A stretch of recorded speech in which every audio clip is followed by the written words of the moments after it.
অধিকার সমান, কিন্তু মর্যাদার দিক থেকে স্বামীর মর্যাদা বেশি। মর্যাদা কার বেশি? তিরমিজি শরীফের হাদিস শুনুন।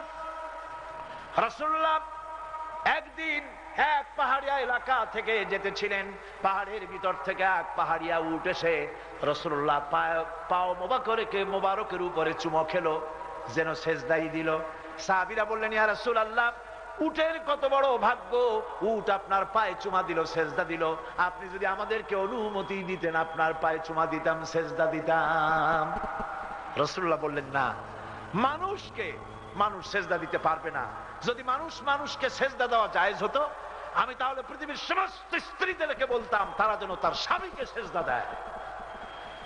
অধিকার সমান, কিন্তু স্বামীর মর্যাদা বেশি। মর্যাদা কার বেশি? রাসূলুল্লাহ বলেছেন, কোন স্ত্রী যদি এই অবস্থায় মারা যায় যে তার স্বামী তার উপরে খুশি ছিল, রাজি ছিল, আল্লাহ রাব্বুল আলামিন ওই মেয়ে লোকটাকে জান্নাত দান করে দিবেন।